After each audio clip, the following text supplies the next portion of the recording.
Welcome back. We're up to Masechtas Chagigah, page 13b, almost at the bottom of the page. The Gemara is going to start here with another contradiction of two phrases that we see differences. Now, I think this time it's not really between Yecheskel and Yeshayahu. I'm trying to see here. I think this time it's between Daniel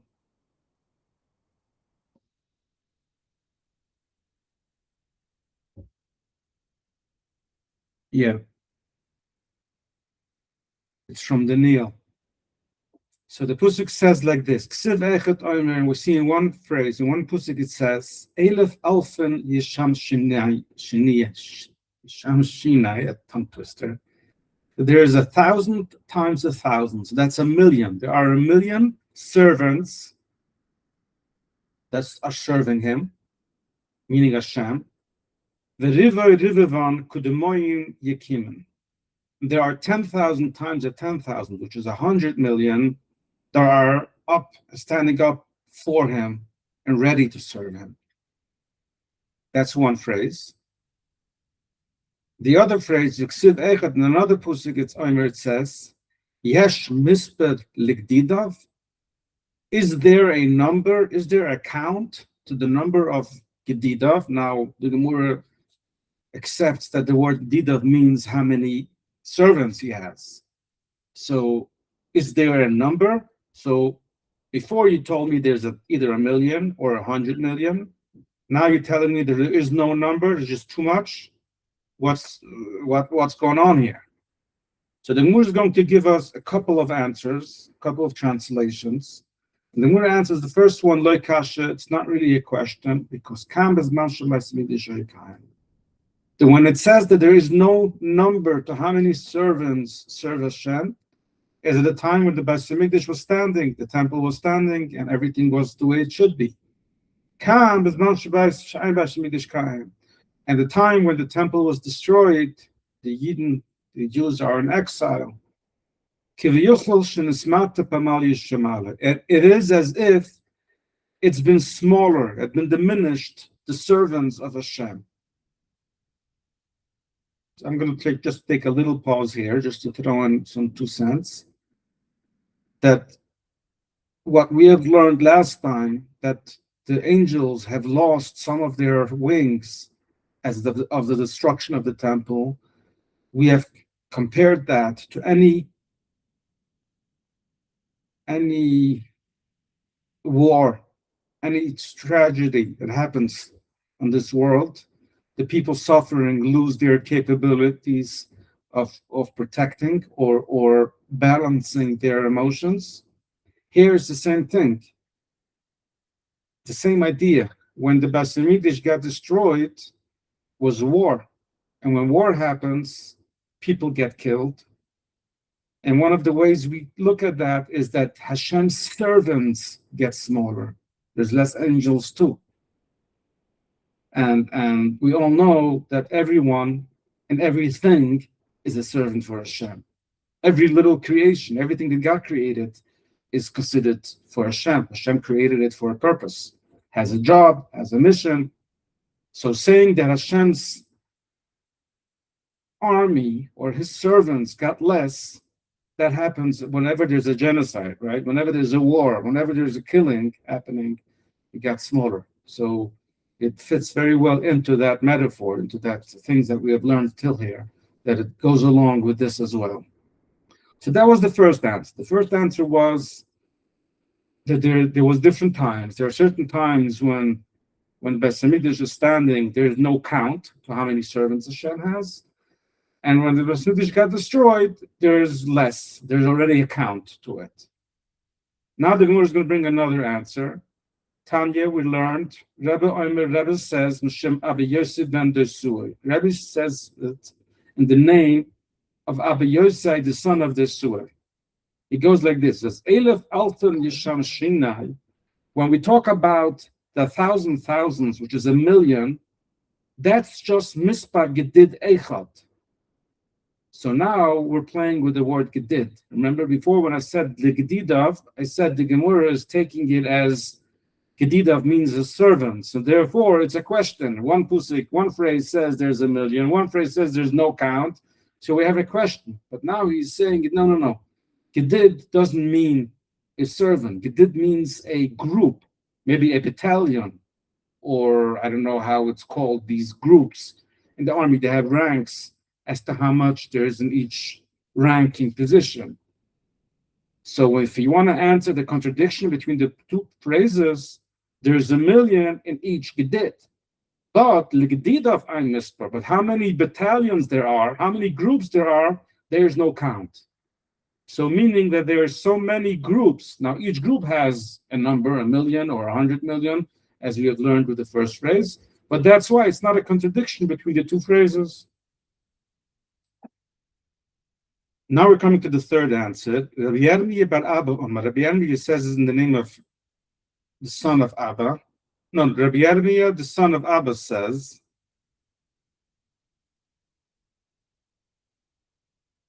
Elef Alfen Yesham Sheni, when we talk about the million that serve Hashem, that's only in one location. That's a place called Lahar Dinner.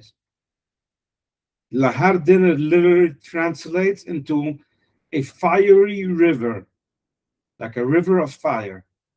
Okay?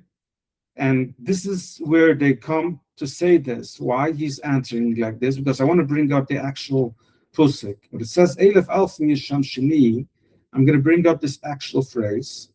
It's in Tanakh, and it's in the Nil, right here. So Nahar Dinner, which is the river, fire of river, it comes out from wherever it comes out, from before him. Elef Alfen Yesham Sheni, there's a million that serve. The river one, and 10,000 times 10,000, which is 100 million, they stand before to be ready to serve. So this is where the phrase comes by. So Rabbi Yirmiyah says, you're asking why it says Elef Alfen, only 1 million, and the other place it says there's no misper, there's no number, because we're only talking about this location of the Nahar Dinner, which is that fiery river. I'm going to come in a little bit soon and explain about this fiery river. But it's a location. Over there's 1 million, and maybe 100 million ready to serve. So coming back to the Gemara now.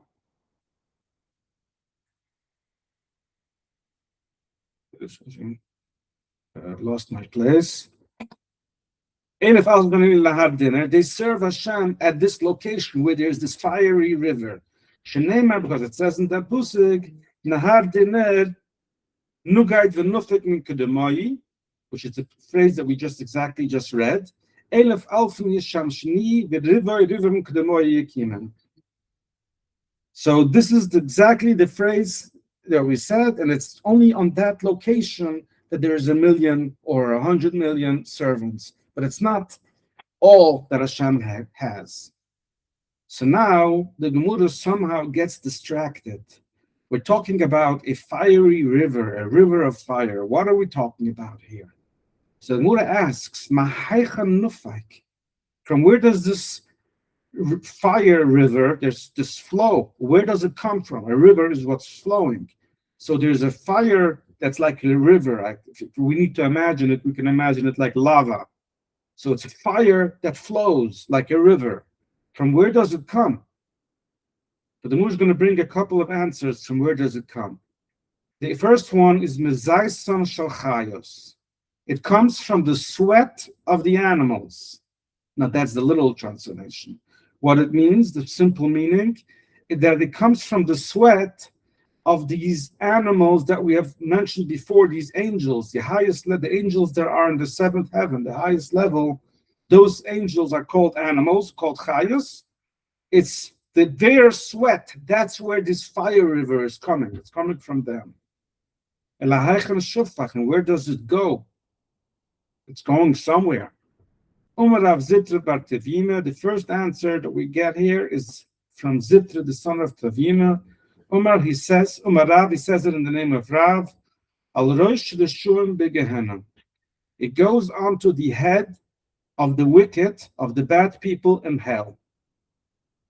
And he brings a Pusik to prove it. He says, remember, because it says in Pusik, Hinai Saras Hashem Chaimu, that the tzarun, which means the anger of Hashem, comes out. Yatsu v'sam l'schoidel al rosh hashum again. Rosh hashum yuchel. I cannot translate each and every word here, but basically he takes out from this phrase that this fiery river, this anger that comes from Hashem on the wicked and the bad people, goes onto their head in Gehenna, in hell. I'm going to pause right here, because here the Gemara is going to bring another answer as to where the water goes. I mean, the fiery river goes. And I want to start to make sense here a little bit as to what can I take away from what have we just learned here. So what's the Nahar Dinner? Nahar Dinner is a fiery river. And we know from other sources that every person, when they pass away from this world, the first thing is they go through, they have to be dipped into this mikveh. They have to go through this fiery river. This is basically where they get purified. Now, wait, did you say when it leaves, or when people leave, when the soul leaves the body, the soul moves through dipping in a mikveh of a fire. There? Oh, very good question.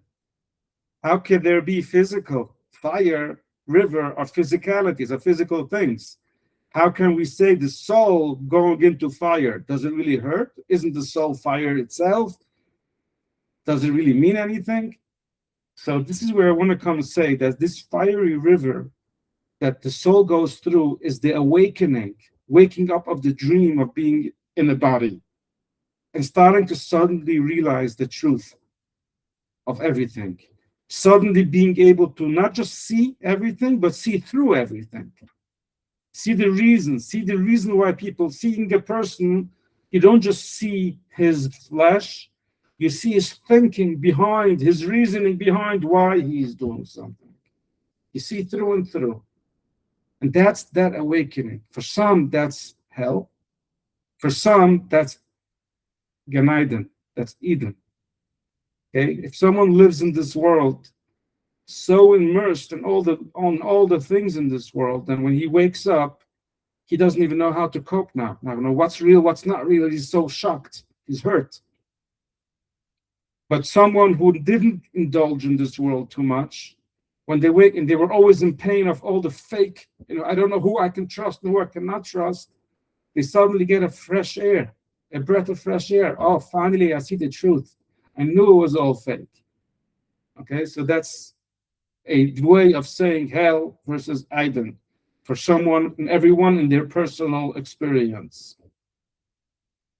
Taking this idea, saying that this is what Nahar Dinner represents, we can now come back and explain what does it mean that this fire comes from the sweat of the chayas, of these animals. Remember when we learned before, when we learned the idea of hashmal, of these fiery sparks coming out of their mouth, we interpreted that into a person that is in pain and they have fiery anger coming from their mouth because of they've been abused, they've been hurt by the system, and they have what to say onto the system and on those who support the system. Or I'm just using the system as an example, but it could be to any type of abuse someone has gone through in their life, and now they're hurting and there's fire coming out of their mouth. What happens is one day, the Rusha is the person who caused that pain. One day it's going to come and hit him. One day, the fire that came out of the mouth of that person that was in pain, one day that person who caused that pain will come on his head. And he's going to realize what he did. Hopefully he's still alive then, and he can still try to rectify and apologize and try to do something. But if not, it happens only when he passes away, and that's when he starts to see the truth. and he starts realizing the pain that he has caused other people, willingly or unwillingly, he'll never live with himself with it. This is another meaning here, is what we say, that the sweat of the chayas, which is the people who spew these fire, will one day hit that person who has caused it in hell. It will get to him, and he will realize one day the pain he has caused. This will be one explanation as to what the Gemara is saying here. Another explanation I can bring here.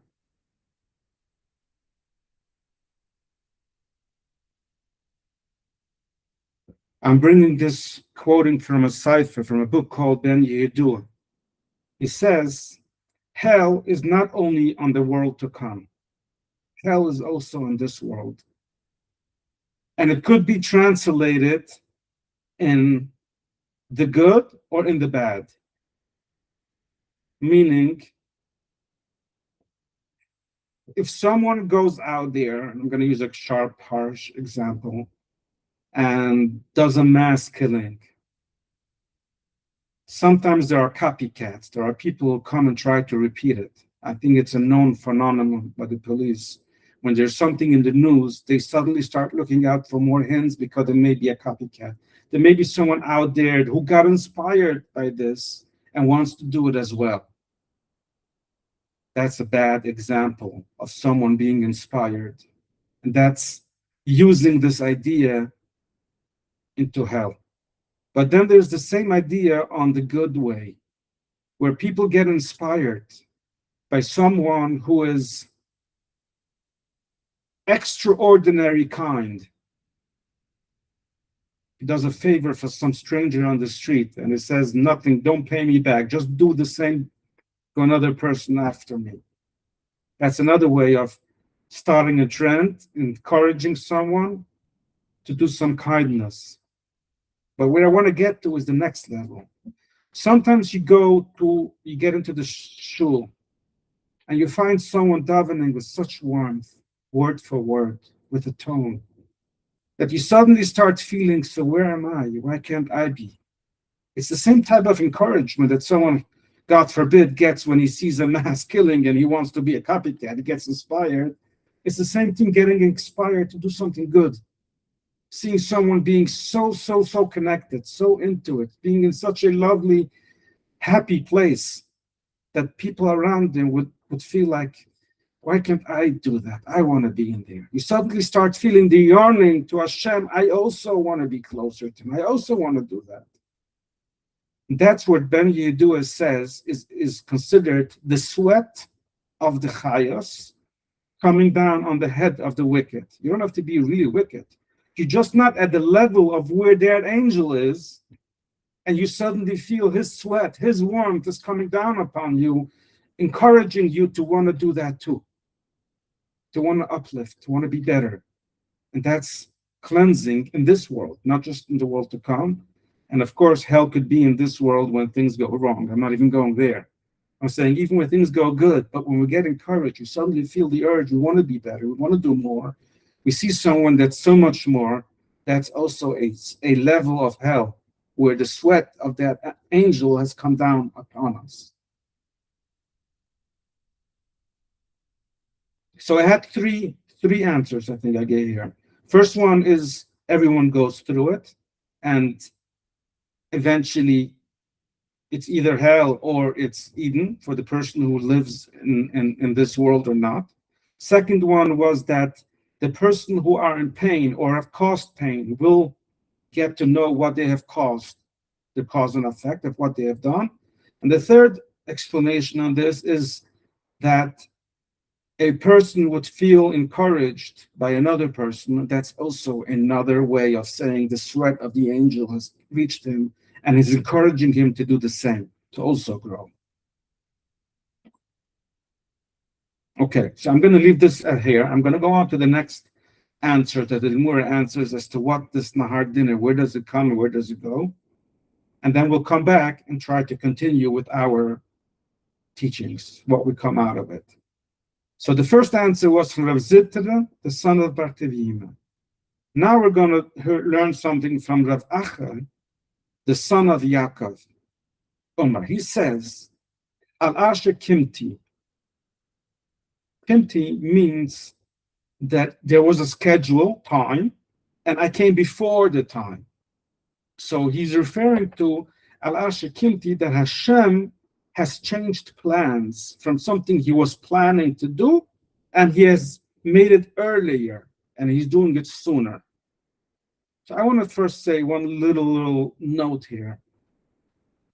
Every time when we learn in Torah that Hashem has changed his mind, he wanted to do something, and now he has changed and he didn't do it that way, we have to understand that that's only a way the Torah is referring to it so that we can understand and relate to it. For Hashem, there is no such thing as having to change his mind.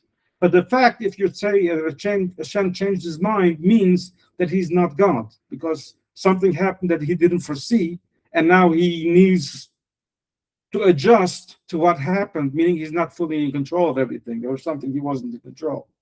And we know that's not true.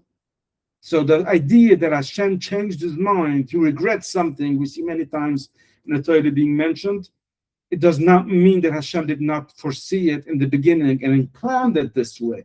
It's only that for us to be able to relate to it, the Torah is phrasing it this way. Okay, that's a very important note here to say that Hashem Kimti. Kimti means he came before he expected to, when he had his plan and then he changed his plan. Just to know that this is all part of the plan. Shenemar, because it says in the Pusik, Asher Kimti velo ais nuar yitzak yisaydam, which means that I have come before the time, I've done something before I wanted to do it, and for that, the river has been poured over its foundations. Yisaydam here means foundations, and from this phrase, he learns that the fiery river goes on to these that Hashem has done before the time. What is that Hashem has done before the time? Tanya, so the Gemara answers it right away. Omer Reb Shimon says, okay, some nice pop up here, maybe later. Reb Shimon says, Omer Reb Shimon Achlusit, Reb Shimon, the righteous one, said, Eile Teisha Maiz Yeshivim Va'al Bedoyres Shekimti Leberusam. There was 974 generations that Hashem wanted to create, before creating the world, and he did not create all of these generations. And just for the commentary, we just went over to page 14a. So what happened? Umar HaKadosh Baruch Hu, Hashem stood up and said, I have all these people that I wanted to create, these 974 generations. So Hashem took them, Hashem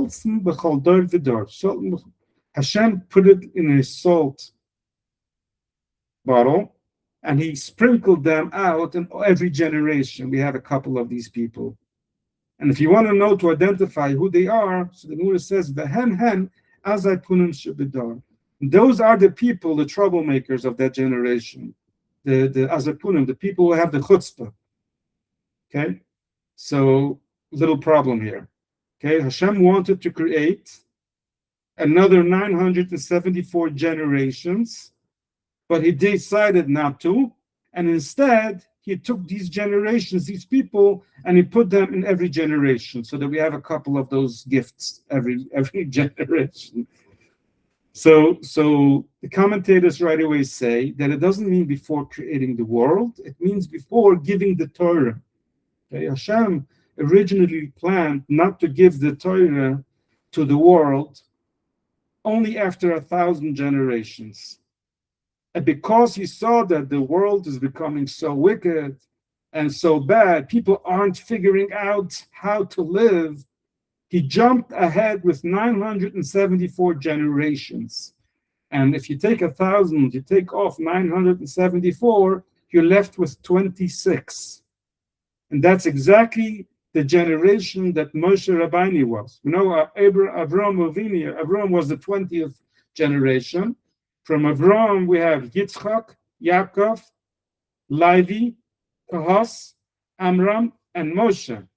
So we have exactly 26 generations. So Hashem jumped over. He wanted to only give the Torah after 1,000 generations, but he jumped over and he gave it only after 26 generations. What a change in plans. And that's all the people that were meant to be created before giving the Torah are now spread out in each generation. And it's the job of the Yidden. Yes, we've been chosen to do this. Hashem chose us, gave us the Torah, so that we should be the light on the nations. Unfortunately, we've been hated for it since then.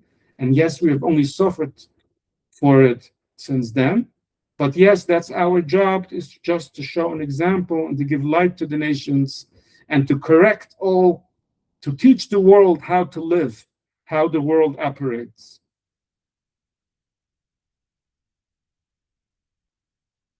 I'm going to add another little piece of the Gemara, and then we're going to come back and try to make sense, something that's more tangible for us.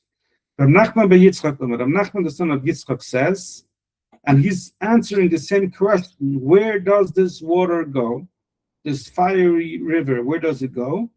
And he's saying the same thing, that it goes on to the head of Ashikimti, on those 974 generations, but he says it levrucha, to the blessing, to the good, not to the bad. Because it says,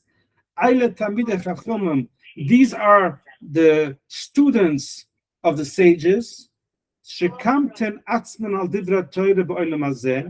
which they, kamten means they come before, right? When we have a schedule and you do something out of schedule, means you have done it before.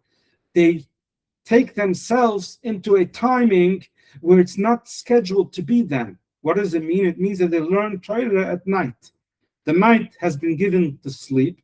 The day has been given to live and do all your things.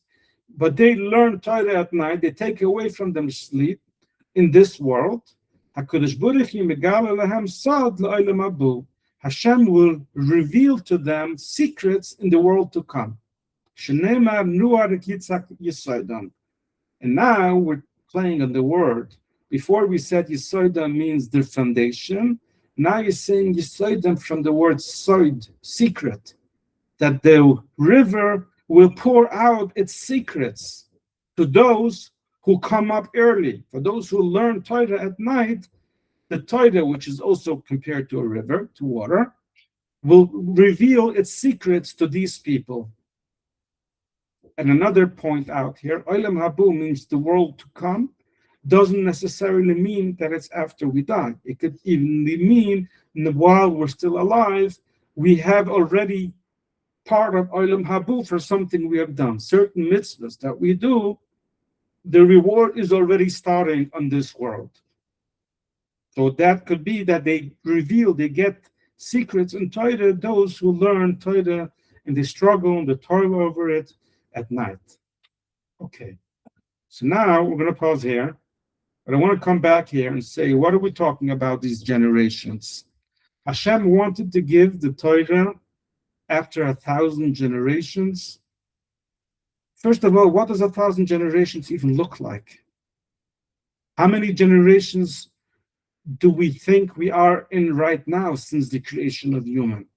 Okay, we know that we live right now in year 5,767.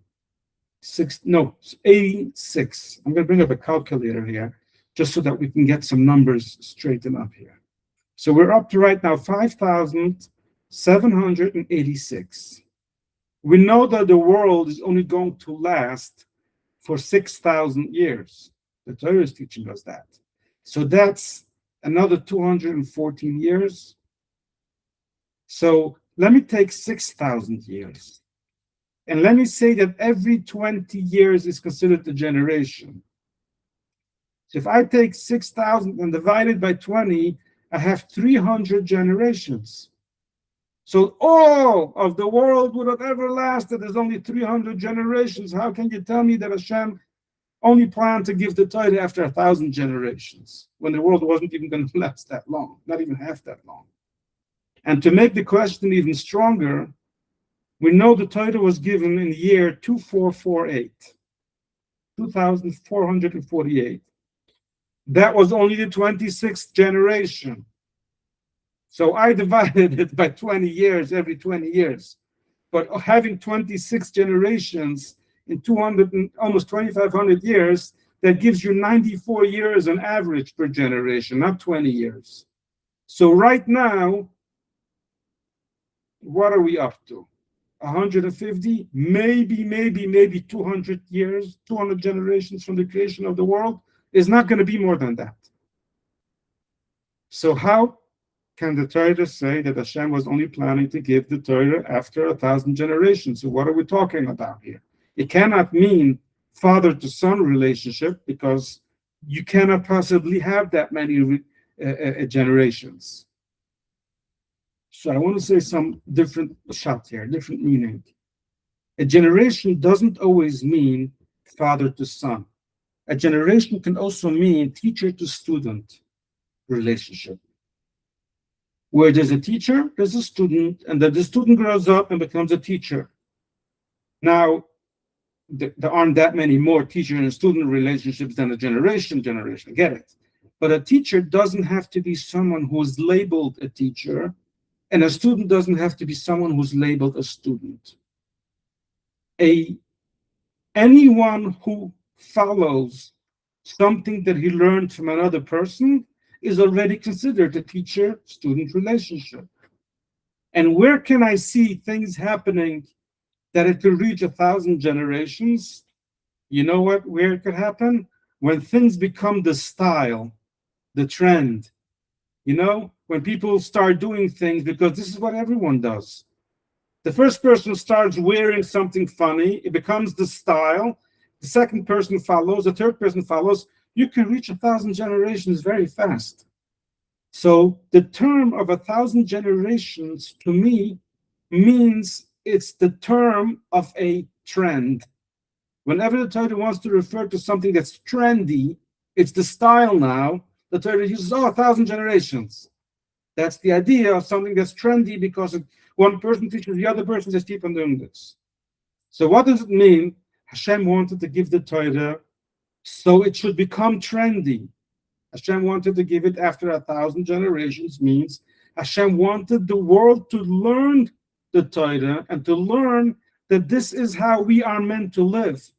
When something becomes trendy in a good way, it means that we have learned, as I said before, someone does a act of kindness to some stranger, and all he tells that person is, you continue doing this act of kindness to another person, you just started a trend. And this is what the Torah teaches us to do. Start trending, start doing things that it's the norm to live like this. It's the norm to be kind. And like the many other examples that the Jews have taught the world. The Jews have taught the world that everyone is equal against the law. The Jews have taught the world that there's only one God, right? There's many things that out of the generations from the Torah values, biblical values, all America has been built off of biblical values.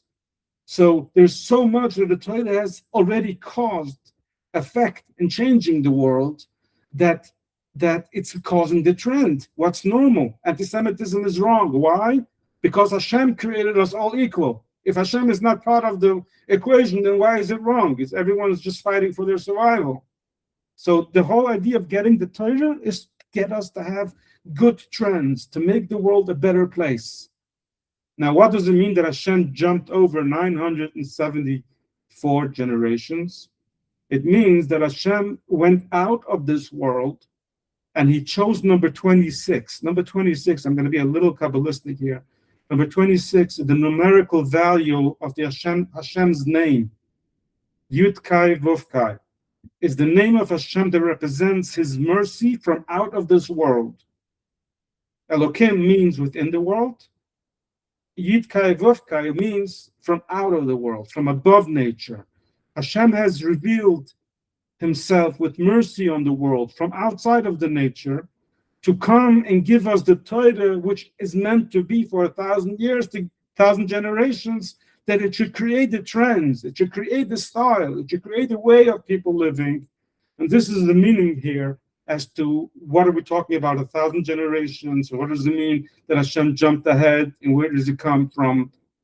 Again, I feel bad I use the term, this is the meaning, but I'm trying to say this is a meaning that we can take out of this, that the Torah is the guide, what teaches us how to live, what to live with, and the aim from the Torah and how we're going to be judged on the world to come is by the trend of what we have done. And this is now coming back to the first part of the Gemara that we learned about Nahar Dinner. How do we connect the two? The Torah is here to teach us what kind of trends we want to start in the world. And it's only after we pass from the world that we start seeing the truth, we start seeing the outcome, the cause and effect of what we have caused by our being kind to people. How far has it reached? Or our being helpful or teachings, how far has it gone? That we only find out once we go through the Nahar Dinner, when we start seeing the truth in everything. So we're going to pause here. I hope it made sense. And any questions, comments you want to add? So I'm going to put in the bookmark here for next time. Thank you so much. Until next time.